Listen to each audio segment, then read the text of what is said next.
Para kang napilayan, ano? Can always replace this, Tita Glo. Paano kung nag-iisang pares na lang yan?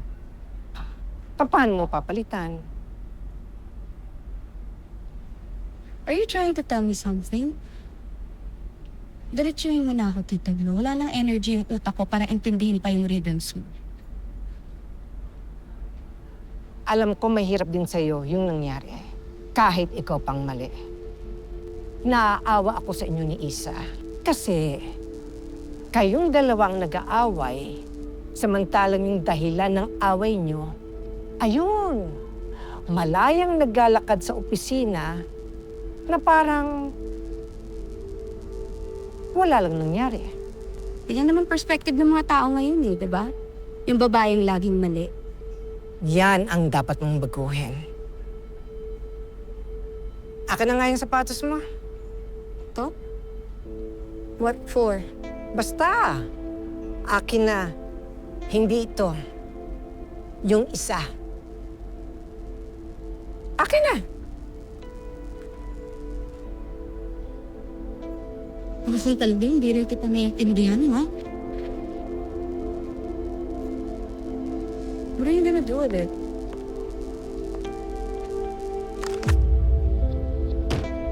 What?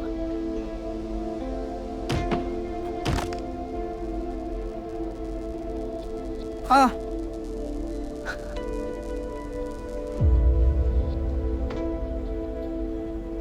Wala, parehas na silang sira.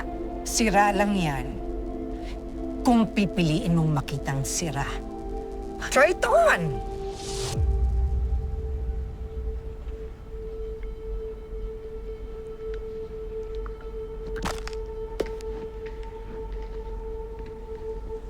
Let me try this on.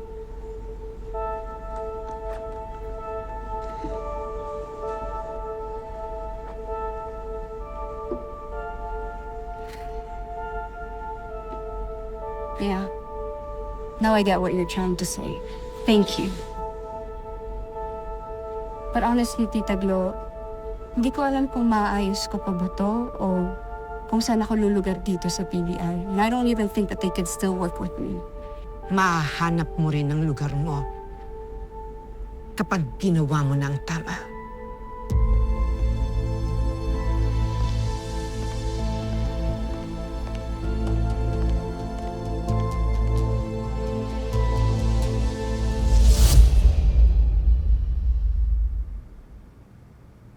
Are you sure about your decision, Agent Argon?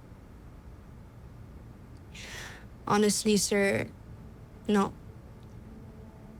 I don't want to leave PBI, especially Firewall. And you know how much this means to me. Pero si Isa lang kasi yung iniisip ko. I mean, I don't think she can still stand working with me. Ako, I can take all the shame, lahat ng chismis, pero it's hard for her, sir. So, it's not. Well, pwede naman kita ilipat sa ibang department. If you like. Really, sir? Yeah, I would love to. Thank you. Oh, and one more thing, sir. Can you not mention to Isa my request for transfer? Why? Let's just say we had a bet. Thank you, sir.